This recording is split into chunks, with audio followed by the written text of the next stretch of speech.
This is going to begin our video series about the new nation. So, as the 18th century rolled into the 19th century, so the end of the 1700s and the beginning of the 1800s, the young United States is going to have a lot of work to do. We had emerged from this turmoil of a revolution. So, we fought the American Revolution from 1775 to 1783, and we're an independent nation. We're a new nation. So, what is it going to look like, and how are we going to form that?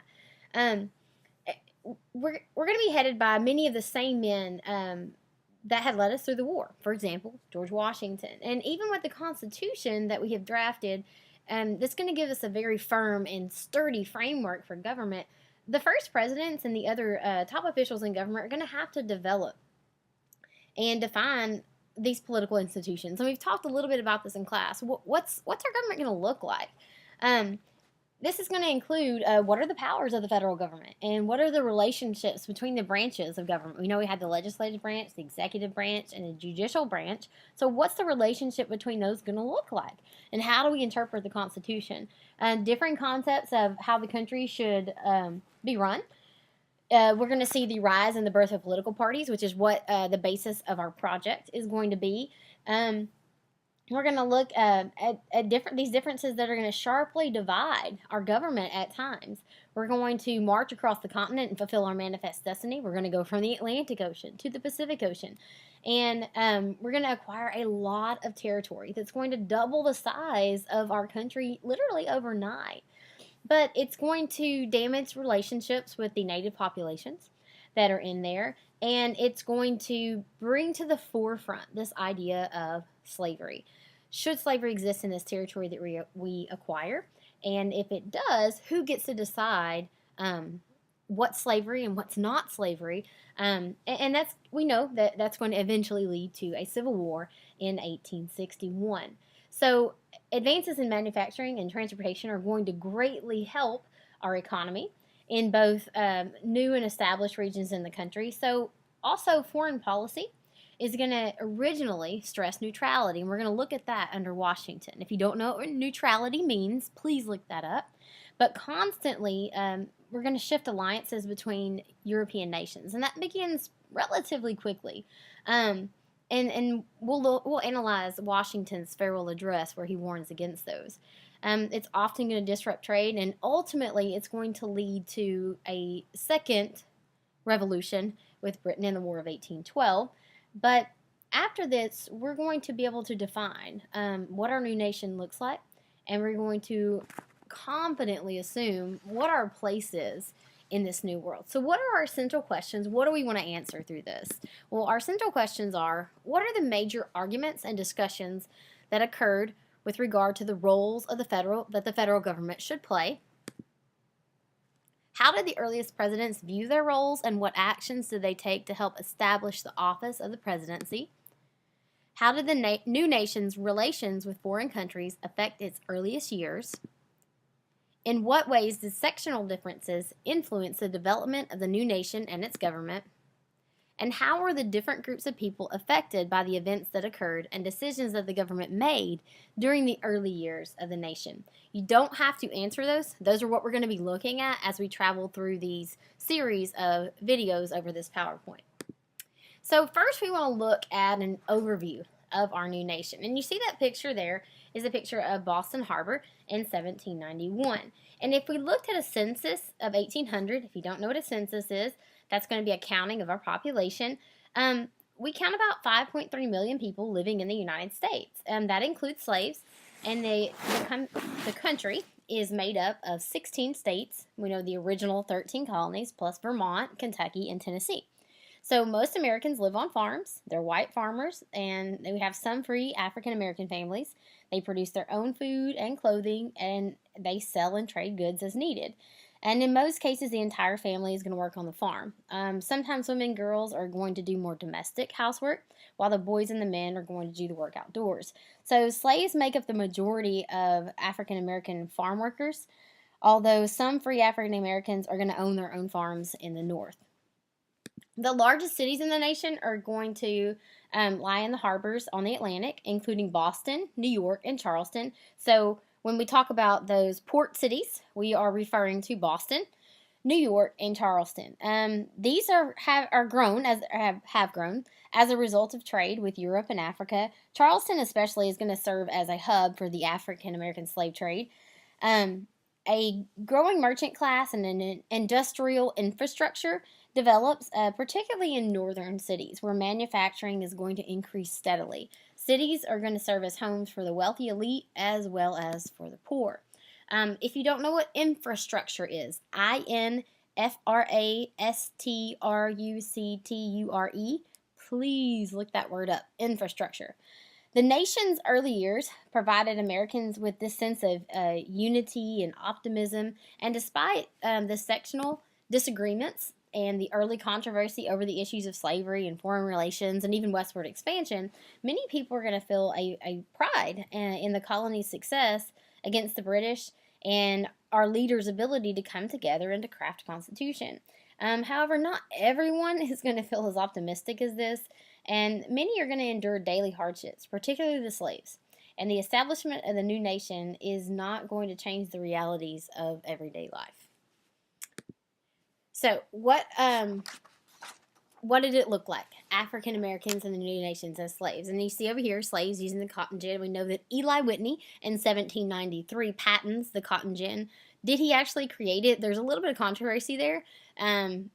There's evidence that they were used on farms in the South before, but Eli Whitney is the first to patent the cotton gin, so he's given credit for the creation of the cotton gin. Most African Americans in the new nation were Southern slaves, providing the hard labor on these cotton plantations and doing other domestic and farm work that whites just didn't want to do, to be quite honest.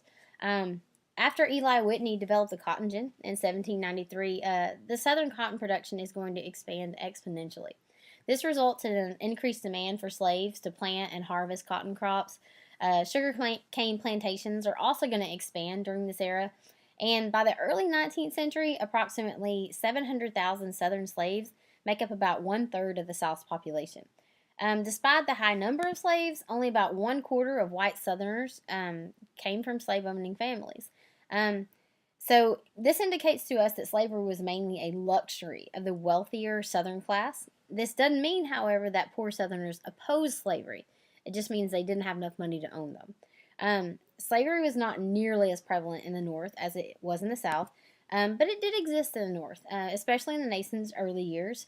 Free Africans had served as soldiers in the northern colonies during the Revolutionary War, and their service, combined with a spirit of liberty related to the war against Great Britain, is going to lead to more northern whites condemning the institution of slavery.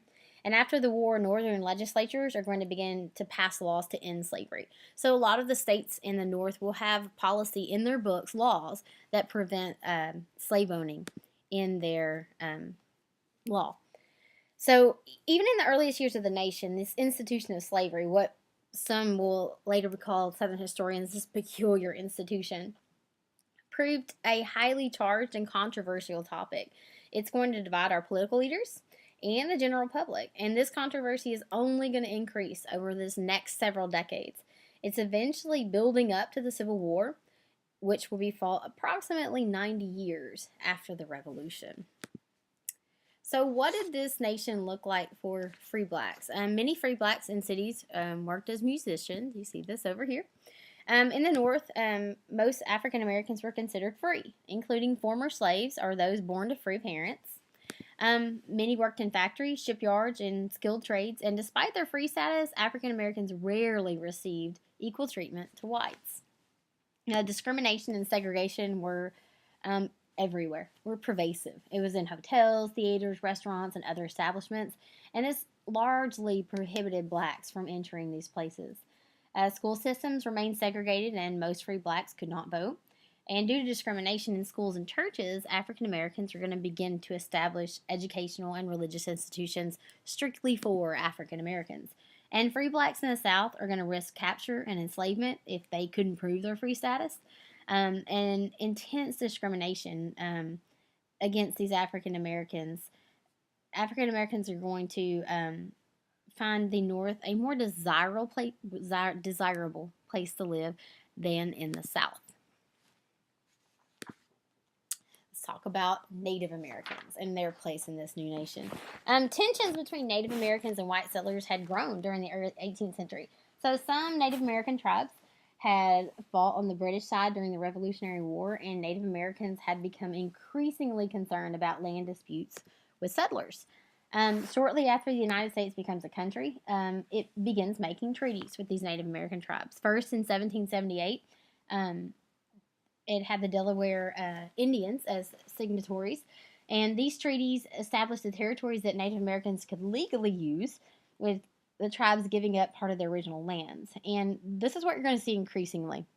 And especially as we add all the territory to the west, and as the population moves west, these Indians are at first going to be given all this land to free and roam. And then as we realize that we're going to need that land to settle on, they take it back and give them smaller and smaller and smaller amounts and exercise more direct control over what's happening in those reservations. These treaties established territories that the Native Americans could legally use, with them giving up part of the original land. But in return, the U.S. is going to promise the Native Americans money, protection of the lands assigned in the treaty, and generally goods, medicine, and livestock. However, the United States and individual settlers are going to violate these on an enormous scale. The legal agreements are on paper, but the paper doesn't really do any good. Over time, Native Americans are going to lose trust in the United States government, and tensions will increase into the 19th century. What's a woman's place in this new nation? Well, the roles of women become increasingly restricted as the new nation begins to industrialize in the early 19th century. Although women are going to work in a variety of trades, they become more tied to the home than they had been in the early colonial era. The nation's exclusively male leaders focused on developing a solid republic in which citizens could be counted on to spread American ideals and virtues. And they gave women the job of raising children, particularly sons, to adopt and act upon these values in a form of civic engagement and strong moral leadership, so teaching them how to be good citizens. And then these sons would go out and they would grow up and they would strengthen the nation through the work that they did. Daughters who received a similar message from their mothers would carry on the tradition by raising their own children. This ideology of raising these children to become good citizens and then they in turn would do the same is called Republican motherhood. Some women are going to remain unable to vote. Although women are going to remain unable to vote, and they're going to participate in civic life as much as they can. They're going to have this enormous responsibility of raising children who embodied what we deem as appropriate civic values. So what do we want our children to value, and what do we want them to look like, and what do we want them to carry on to their children? And this concept of Republican motherhood continues into the early to mid-19th century. Primarily, the creation of schools for girls and young women. And while women could learn academic subjects, girl and women's schools strongly emphasized practical domestic subjects that women could put to use in their marriages and in their homes, as well as artistic endeavors such as drawing and dancing and music. And in general, women were discouraged from doing much reading, lest they become too educated about the world and stop caring about their domestic duties. I know some of us cringe at that thought today, but just realize that that's part of teaching history, that we learn what they did and kind of why they did it, and we learn from the mistakes that they made and how we can make that better in the future. So many poor and working class women are never going to learn to read at all. It was not encouraged. Continuing on this subject, social perception of women are going to continue to evolve during the early 19th century. Popular notions during this period describe women as religiously pious, chaste, domestic, and submissive, and woman was expected to serve as a counterforce of purity, as opposed to a man's rough and aggressive nature and passively and cheerfully enduring whatever situation she encountered, with a smile. This ideal of the cult of true womanhood, sometimes called the cult of domesticity, is going to elevate this domestic realm as a woman's true place and where she really belongs. Doing housework was viewed as morally righteous and the woman's devotion to her husband and children were considered a divinely ordained calling. So, by taking care of your family was doing what God had called you to do. And many women's literature of the time reinforced and popularized these ideas. Um, in the day's fashions, which increasingly included corsets and heavy petticoats, symbolized women's purity and passiveness and made it very difficult for them to be physically attractive. Um, I want to revisit one idea that we just talked about, the idea that the literature reflects what was going on at the time. When you look at the books and the artwork that was written during this time, you kind of see the ideas and the mindset from which these guys were working, and that kind of allows you a window, an insight into the documents that they created and kind of how their process was working when they wrote those things and created them. Married women, again, are going to lack legal standing independent of their husbands. Husbands could legally beat their wives if they wanted to, and wives had little ability to own their own property. Women couldn't vote, and a widespread attitude existed that women should attend to household affairs and leave politics to men. Women who did work earned only a fourth to one half of what men earned in the same jobs. And again, you see some of that fights continuing today, that women in the same role as a man in a company as an executive should receive the same salary. Sometimes it's the same, sometimes it's a little less. But again, that's not a new idea. Hopefully, we've evolved a little bit from where we began. And I do believe that we have. But just knowing that where we came from and where it started kind of gives you an insight into the guys that we're going to be talking about. That's going to end our discussion for this. I just wanted to give you an idea of who was in the nation, what roles they played, and then we're going to examine those a little further as we look into the topics of the first 5 presidents or the early American Republic. I'm going to give you 3 discussion questions. I want you to write these down in your notes, and on Wednesday or Thursday in class, we're going to look at answering these. It would be in your best interest to have these written down. So question number 1, what made relations between the U.S. and Native Americans increasingly strained?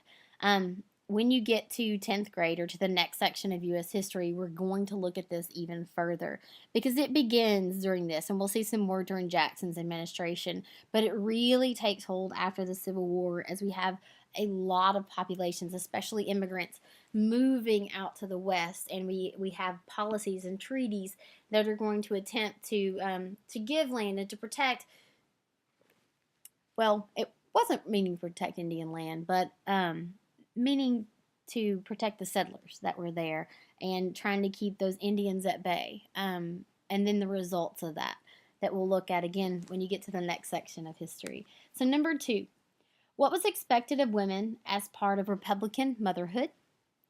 And number 3, how did American society define women's roles? If you'll write those in your notes, have those for me on Wednesday. We will look at those. Have a great weekend.